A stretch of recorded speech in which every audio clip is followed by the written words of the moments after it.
Now what's amazing is that by doing these exercises, not only will your grip get stronger, but any wrist pain might go away as well.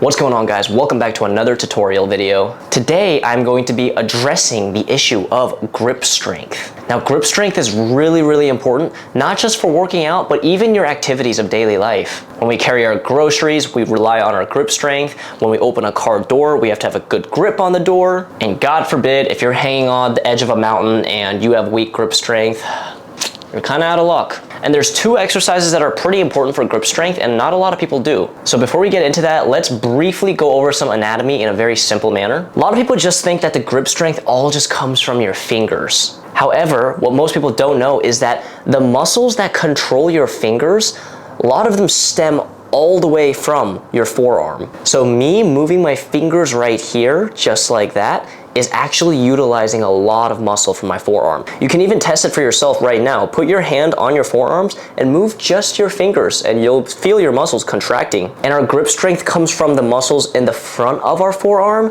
which is responsible for flexion of the wrist and fingers like this, and also the back of the forearm, which is responsible for extending the wrist and the fingers. And in order to get the most optimal grip strength, you actually utilize both the front and back of the forearm to keep your grip in a most optimal position. A lot of people just think it's your forearm flexors, but your extensors play a crucial role in grip strength. Now, yes, you can improve your grip strength by simply just, hanging on a bar, doing dead hangs, or you could do something like towel squeezes. These are all great options, and if you're doing it, keep doing it. However, there's two really important ones that I want you guys to take away from this video. So I want you to either grab a dumbbell, or this is not a dumbbell, but pretend it's a dumbbell, or just some kind of stick laying around, preferably with a little bit of weight on it so you can get a challenge. And what you're going to be doing is get on a table with your palms facing up, grab the item, hold down your forearm with your opposite arm,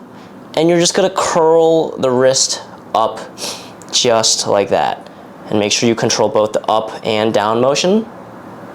This is right now targeting my forearm flexors. So this is what flexes the wrist and also flexes my fingers. I would start off with about 3 sets of 10 repetitions on this exercise, and we want to progressively overload over time. And you can do that by either raising the repetitions, so 3 sets of 12 next week, 3 sets of 14 the week after, or you can get like a heavier object. If you start off with a 1-pound dumbbell, grab a 2-pound dumbbell, and then progress to weight each week. Now the second exercise that most people genuinely do not do is working on your wrist extensors. Remember, an optimal grip puts your wrists at a little bit of extension. You can see for yourself by holding up your fist and squeezing, your wrists are a little bit in extension right now. So both the front and back of the forearms are working to keep you in the most optimal position to output the most amount of strength. So in order to do that, now simply face the palms down. You're gonna pronate your wrists just like this.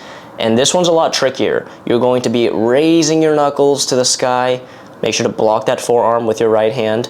And you're just gonna do this motion for 3 sets of 10 as well, while progressively overloading it in the upcoming weeks. This movement pattern is very untrained for a lot of people, so you might actually feel this burn pretty quickly. And remember, try not to raise your arm like this. Keep that locked down and have the movement just come from your wrist extensors. Even just demoing this for you guys, my wrist extensors already burned, which just goes to show you how much weaker these are compared to my flexors. Now what's amazing is that by doing these exercises, not only will your grip get stronger, but any wrist pain might go away as well. Weak grip can often cause wrist pain and instability at the wrist joint, but doing these two exercises directly strengthens the muscles that cross that wrist joint, making it more stable, more secure, and less prone to injury. I had a lot of wrist issues last year, and these two exercises really eliminated that for me. So give this a shot. It's always good to have really good grip strength. It's going to help you with your calisthenics journey, your fitness journey. Pull-ups will get easier. Carrying groceries will get easier. There's only benefits to training your grip strength. So I hope you guys found this video helpful. And by the way, guys, I just released my beginner's training plan ebook for only $5. This is for those who can't do push-ups, any bodyweight rows, have trouble squatting. This program is structured in a way so that you'll be able to get down 10 push-ups, 10 plus rows, a minute plank, and a handful of bodyweight squats. So if that's something that you would be interested in and you want a structured plan to help you achieve some milestones, check the link in my description below. I'd really appreciate it. Again, it's only $5 for a limited time, so go check it out. Other than that, make sure to follow me on Instagram at the Calisthenics Project, and I hope to see you guys in my other videos. Have a great day, and peace out.